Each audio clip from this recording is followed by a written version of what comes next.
Hello बच्चों, कैसे हैं आप सब लोग। आशा करती हूँ आप लोग बिल्कुल ठीक होंगे और मैं भी बिल्कुल ठीक हूँ। मैं हूँ आपकी हिंदी व्याकरण की अध्यापिका। मेरा नाम है सोनम खान। आज पढ़ेंगे हम पाठ नंबर 26 जिसका नाम है पत्र लेखन, लेटर राइटिंग। तो आइए पढ़ना शुरू करते हैं। आज जब हमें किसी दूर बैठे व्यक्ति से संपर्क करना होता है तो हम मोबाइल, इंटरनेट जैसी आधुनिक तकनीकों का प्रयोग करते हैं। आपसे संपर्क हेतु पत्र का उपयोग अब कम होने लगा है, लेकिन विशेष अवसरों यथा जन्मदिन, विवाह, नववर्ष पर बधाई या निमंत्रण पत्र इत्यादि अभी भी लिखे जाते हैं। इनके अलावा कई कारणों से आवेदन पत्र, शिकायती पत्र, व्यावसायिक पत्र इत्यादि भी लिखे जाते हैं। पत्र लिखते समय कुछ स्मरणीय बातें। पत्र की भाषा सरल एवं विषय स्पष्ट हो। पत्र संक्षिप्त हो, अनावश्यक विस्तार न हो। पत्र में मूल बातों पर विशेष बल देना चाहिए। बच्चों, हमें पत्र की आवश्यकता क्यों होती है? हमें पत्रों की आवश्यकता इसलिए होती है जब हम अपनी बातें दूसरों तक पहुंचाना चाहते हैं तो हमें पत्रों की आवश्यकता होती है। लेकिन इंटरनेट और मोबाइल के माध्यम से पत्र कुछ कम लिखे जा रहे हैं, क्योंकि हम अपनी बात तो मोबाइल से कर लेते हैं या इंटरनेट के माध्यम से पहुंचा देते हैं। लेकिन पत्रों की आवश्यकता हमें व्यावसायिक क्षेत्र में या शिकायती पत्र लिखने के लिए आज भी चाहिए होता है। पत्र दो प्रकार के होते हैं, औपचारिक पत्र, अनौपचारिक पत्र। औपचारिक पत्र प्रधानाचार्य, अध्यापक, अधिकारियों तथा व्यवसाय से संबंधित लोगों को लिखे जाने वाले पत्र औपचारिक पत्र कहलाते हैं। अनौपचारिक पत्र परिवार के सदस्यों, संबंधियों, मित्रों को लिखे जाने वाले पत्र अनौपचारिक पत्र कहलाते हैं। औपचारिक पत्र में मुख्य बिंदु भेजने वाले का नाम, पता, दिनांक, पाने वाले का पद, नाम, कार्यालय का नाम, संबोधन मान्यवर महोदय, पत्र की विषय वस्तु, समापन और धन्यवाद, भवदीय, हस्ताक्षर और नाम। ये होते हैं औपचारिक पत्र लिखने के कुछ बिंदु। अनौपचारिक पत्र में मुख्य बिंदु नाम, पता, दिनांक, संबोधन और अभिवादन जैसे प्रिय, पूज्यवर या आदरणीय, नमस्ते आदि, विषय वस्तु और समापन। नीचे औपचारिक पत्र के कुछ उदाहरण दिए जा रहे हैं, इन्हें पढ़िए एवं समझिए। आइए औपचारिक पत्र के कुछ उदाहरण देखते हैं। पहले पत्र का शीर्षक है पुस्तक विक्रेता अथवा प्रकाशक से पुस्तकें मंगाने के लिए पत्र। सेवा में व्यवस्थापक, duckling books international private limited, old high court road, Gwalior 474009, दिनांक 20/5/2016। विषय पुस्तकें मंगवाने के लिए पत्र। महोदय, कृपया निम्नलिखित पुस्तकें वीपीपी से शीघ्र भेजने का कष्ट करें। मैं 1000 रुपए की अग्रिम धनराशि भेज रहा हूं।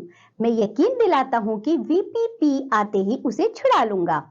पुस्तकें भेजते समय कृपया ध्यान रखें कि सभी पुस्तकें नए संस्करण की हो, उनकी पैकिंग ठीक से की गई हो तथा उन पर उचित कमीशन भी काटा गया हो। पुस्तकों की सूची निम्नलिखित है। राष्ट्रीय बाल भारती 6, 7, 8, 10 प्रतियां। व्याकरण माला भाग 1 से 5, 5 प्रतियां। संस्कृत वाटिका भाग 3, 5 प्रतियां। नई तरंग भाषा भारती भाग 8, 5 प्रतियां। धन्यवाद सहित भवदीय प्रमोद तंवर, नारायण विहार, दिल्ली। ये देखा अभी हमने बच्चों एक औपचारिक पत्र का उदाहरण। अब जरा एक और देखिए औपचारिक पत्र। नव भारत टाइम्स के संपादक को पत्र लिखिए जिसमें अपने क्षेत्र में बिजली के संकट तथा उससे उत्पन्न कठिनाइयों का वर्णन हो। सेवा में संपादक महोदय, नव भारत टाइम्स, नारायण विहार, नई दिल्ली। विषय बिजली संकट तथा उससे उत्पन्न कठिनाइयों के संदर्भ में। मान्यवर, मैं आपके लोकप्रिय समाचार पत्र के माध्यम से एनडीपीएल के अधिकारियों का ध्यान नारायण विहार क्षेत्र में बिजली की अपर्याप्त सप्लाई के कारण उत्पन्न कठिनाइयों की ओर आकर्षित करना चाहता हूं। वैसे तो मार्च अप्रैल के दिनों में दिल्ली की जनता को बिजली का संकट सहन पड़ता है, परंतु इस बार फरवरी के मध्य से ही नारायण विहार क्षेत्र के निवासी बिजली के संकट से अत्यधिक प्रभावित हुए हैं। यहाँ कई घंटों तक बिजली की कटौती की जा रही है। फरवरी मार्च के महीने विद्यार्थियों के लिए अत्यंत महत्वपूर्ण होते हैं।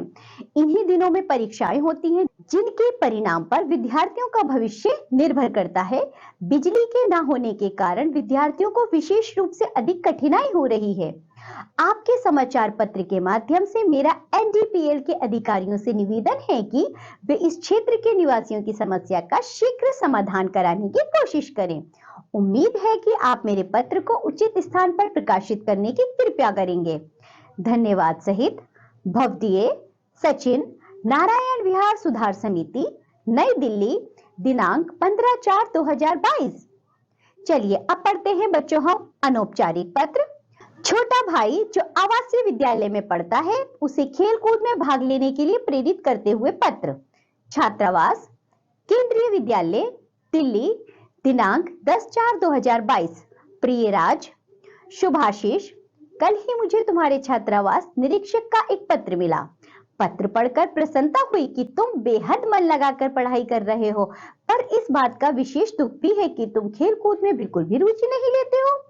प्रिय अनुज, जिस प्रकार मस्तिष्क को स्वस्थ बनाने के लिए शिक्षा की विशेष आवश्यकता होती है, उसी प्रकार शरीर को चुस्त और फुर्तीला बनाने में खेल भी विशेष सहायक है। एक स्वस्थ शरीर में स्वस्थ मस्तिष्क निवास करता है। खेलों द्वारा सहनशीलता, परस्पर सहयोग, मित्रता जैसे गुण विकसित होते हैं। इसलिए तुम्हें पढ़ाई के अतिरिक्त खेलों की ओर भी विशेष ध्यान देना चाहिए। क्रिकेट तो तुम्हें बचपन से प्रिय रहा है। इसके अतिरिक्त यदि तुम्हें अन्य किसी खेल में रुचि हो तो तुम उसे खेल सकते हो। आशा है तुम अब शिकायत का मौका नहीं दोगे। शेष सब कुशल है।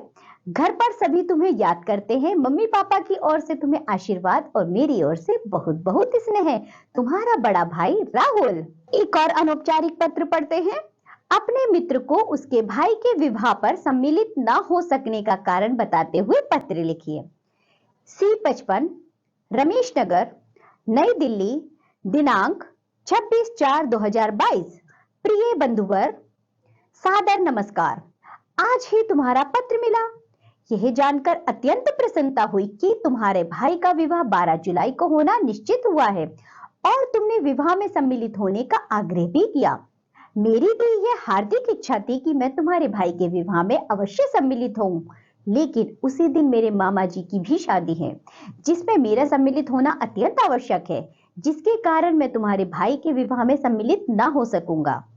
मुझे उम्मीद है कि तुम्हारे भाई के विवाह में सम्मिलित ना होने की मेरी विवशता को उचित समझकर मुझे क्षमा कर दोगे और अपनी मित्रता का परिचय दोगे। मैं परमात्मा से प्रार्थना करता हूँ कि वह तुम्हारे भाई के दाम्पत्य जीवन को सुखी एवं समृद्ध बनाए। मैं अपनी और अपने परिवार की ओर से हार्दिक बधाई देता हूँ। शेष मिलने पर तुम्हारा मित्र रजत शर्मा। तो बच्चों, हमने देखे आज पत्र किस तरह लिखे जाते हैं। पत्रों को लिखने का एक तरीका होता है, एक नियम होता है, एक फॉर्मेट होता है जिसके तहत पत्रों को लिखा जाता है। पत्र दो प्रकार के होते हैं, औपचारिक व अनौपचारिक पत्र। औपचारिक पत्रों की कम लेकिन अनौपचारिक पत्रों की आवश्यकता तो हमें आज भी पड़ती है, लेकिन आप लोग एक औपचारिक और एक अनौपचारिक पत्र जरूर लिखेंगे। चलिए, ये पाठ हुआ यहाँ समाप्त। आज जो भी पढ़ा है आप लोग उसका अच्छे से अभ्यास करिए। अब हम मिलेंगे आपसे अगली कक्षा में। तब तक के लिए बाय बच्चों।